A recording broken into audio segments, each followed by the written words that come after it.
आला तेव्हा बसलेलं तिथं.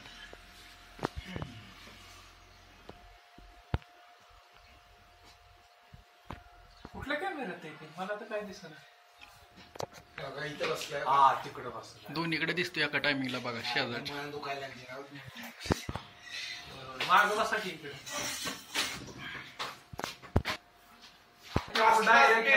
हा ह्याचा भाऊ दोघं वरनं येताना त्याला दिसली की तो असला जे स्पीडने पळालाय तिथनं सगळं टाकलं तिथनं एवढं राहिलंय बघता ते हळूहळू तुम्ही सगळं प्लॅनिंग करून आणि तो गेला पुढे बाहेर जाऊन तो उसात घुसला. उसात घुसल्या ह्यांच्या दोघांच्या बी पायात चपल्या. नाही ह्यांनी काय करायला पाहिजे होतं माहितीये का उसापाशी एकाने थांबायचं आणि एकाने इकडे येऊन बाकीच्यांना बोलवून न्यायला पाहिजे होतं. हे दोघं झाले का परत पहिली आपण इथं जे आलो ना त्याच्याऐवजी तिथं जायला पाहिजे होतं. सगळी प्लॅनिंग करून यायला तुम्ही मोंगा वाजवायला पाहिजे होता एकाने रात्री.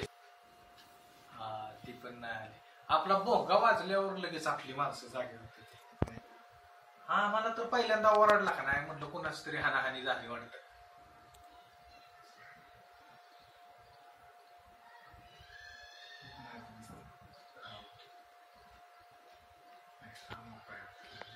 पुढं दिसाय पाहिजे तो जवळ आलेला.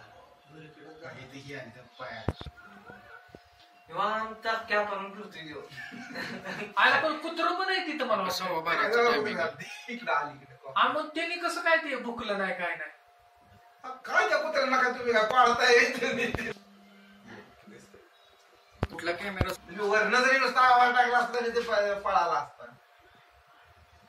हो कसा निवांत फिरतोय तुमच्याकडे. तिकडे जायला आता लागलं. कोण ना कोण प्रतापसिंह नगरात जायला लागेल शोधाय त्याला. इथंच अलीकडे जास्त करतोय ना पार्किंग मध्ये. मागं फिरतोय आता. इकडे गेलाय काय पण काय तिकडे गेलाय काहीतरी करत होता तू. पण आता इथं ही पांढरी गाडी उभी आहे ना त्यामुळे कॅमेराला पांढरा कॅचअप केलं. बाकीचं काळ अंधारात राहील. लाईट पाहिजे इथं लाईट पाहिजे. त्यांनी ही केलंय हो. इकडे मागे किती दिवस झाले लाईट नाही. पिशवीत बाटल्या भरून ठेवल्या. 2-3 महिने झाले. तिथं कशाला कॅमेरा बसवलाय.